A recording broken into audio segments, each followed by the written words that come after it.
예, 박영수 특별검사는 이 부회장의 뇌물 공여와 횡령, 재산 국외 도피 등 5가지 혐의를 종합해서 징역 12년을 구형했습니다. 그중에 뇌물 공여 혐의 인정 여부가 선고 결과에 가장 큰 영향을 끼칠 것으로 보입니다. 취재 기자와 함께 향후의 선고 재판에서 예상되는 몇 가지 경우의 수를 좀 짚어볼 필요가 생겼습니다. 이서준 기자가 나와 있습니다. 자, 역시 말씀드린 대로 가장 중요한 혐의는 뇌물 공여 문제인데 법정형이 징역 5년 이하입니다. 그런데 특검은 징역 12년을 구형했지 않습니까? 배경을 간략하게 좀 설명을 좀 해주시죠. 예, 우선 이재용 부회장의 혐의를 다시 한번 정리를 해보겠습니다. 예. 뇌물 공여와 특정경제가중처벌법상 횡령, 재산 국외 도피, 범죄 수익 은닉, 국회 위증 등 5가지입니다. 예. 이 중 최순실 씨 승마 지원 등과 관련해 독일로 보낸 이 78억 원은 재산 국외 도피죄에 해당하고 법정형이 가장 무겁습니다. 도피액이 50억 원 이상일 때 징역 10년 이상의 형을 선고해야 합니다. 예. 박영수 특검은 오늘 재판에서 피고인들이 혐의를 부인하고 또 조직적으로 허위 진술을 하고 있어 각 혐의에 대한 법정형보다 낮출 이유가 없다라고 설명했습니다. 예. 다시 정리하자면 핵심 혐의는 뇌물 공여죄인데 사건의 중대성 등을 고려해서 형량이 가장 높은 재산 국외 도피죄를 기준으로 삼았다. 이런 얘기가 되는 거죠.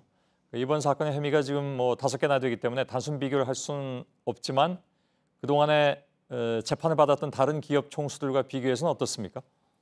네, 일단 천문학적인 이 분식회계와 외환 불법 반출 등 혐의로 재판에 넘겨졌던 김우중 전 대우그룹 회장에겐 징역 15년이 구형된 바 있습니다. 예. 한보그룹 사건의 정태수 회장은 기업 비리와 함께 불법 정치자금을 지원한 혐의 등으로 무려 20년이 구형되기도 했습니다. 최근에는 최태원 SK그룹 회장이 항소심에서 징역 6년을 구형받고 징역 4년이 선고됐지만 사면을 받았습니다. 예. 김승현 하나그룹 회장에겐 징역 9년이 구형됐지만 최종 징역 3년에 집행유예 5년을 선고받았습니다. 예. 아무튼 지금 선고 결과를 예측하긴 쉽지는 않습니다. 근데 대부분 이제 경영 일선으로 아까 얘기한 사람들은 복귀를 해왔는데 이 부회장의 경우 어떻게 될까요? 일단 집행유예가 선고가 되기 위해서는 3년 이하의 징역을 선고받아야만 합니다. 예, 그 이상이면 집행유예가 없다는 얘기죠? 네, 그렇습니다. 예. 50억 원 이상일 때 5년 이상 징역형을 선고해야 하는 특정경제가중처벌법상 횡령 혐의와 그리고 10년 이상인 재산 국외 도피 혐의 중 하나만 유죄 판단을 받아도 집행유예는 불가능한 겁니다. 예, 그러니까 실형을 계속 살아야 된다는 얘기잖아요. 네, 그렇습니다. 그 경우에. 두 혐의가 모두 무죄로 결론이 나야지만 징역 3년 이하가 가능하고 그래야 집행유예 선고도 가능해지는 겁니다. 예. 자, 그런데 횡령, 재산 국외 도피, 또 범죄 수익 은닉 이 3가지 혐의는 모두 따지고 보면 뇌물 공여 혐의하고 연결된 혐의들 아닌가요? 네, 맞습니다. 오늘 박영수 특검도 이 부회장의 이 혐의를 설명을 하면서 모두 하나로 연결돼 있다는 점을 강조했습니다. 예. 박영수 특검은 계열사 자금을 횡령해서 뇌물을 준 사건이라면서 뇌물을 주기 위해 돈을 해외로 불법 반출했고 또 범행 은폐를 위해 범죄 수익을 은닉했다라고 설명했습니다. 예. 다시 말해서 이 뇌물 공여 혐의가 인정이 되면은 이 계열사 자금을 뇌물로 쓴 횡령, 또 뇌물을 독일 계좌로 보낸 재산 국외 도피, 또 뇌물을 숨기고자 말세탁 등을 한 범죄 수익 은닉이 연쇄적으로 인정되는 셈입니다. 예.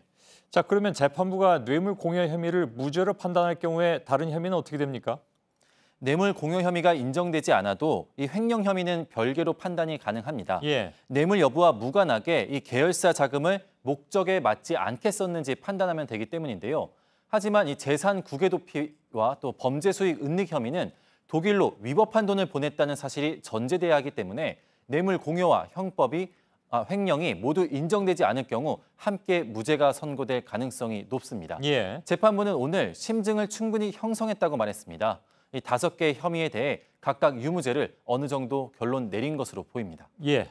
25일에 선고니까 이제 한 17일 정도, 17, 8일 정도가 남아있는 상황인데 선고 공판 혹시 이제 궁금해서 물어보는 건데 선고 공판을 공개하느냐 마냐 지난번에 공개하는 걸로 돼 있었는데 물론 재판장의 판단에 따라서 이번 선고 공판을 공개할지 안 할지는 정해야 되겠습니다만 혹시 나오는 얘기가 있습니까? 네, 지난번에 전해드린 것처럼 규칙이 선고 공판을 생중계할 수 있도록 바뀌었기 예, 예. 때문에 이재용 부회장의 이 선거 공판이 첫 번째 이 생중계가 되지 않을까 관심이 모아졌습니다. 예. 그래서 오늘 기자들도 그 부분을 관심 있게 봤는데 재판부는 이 생중계 여부에 대해서는 밝히지 않았습니다.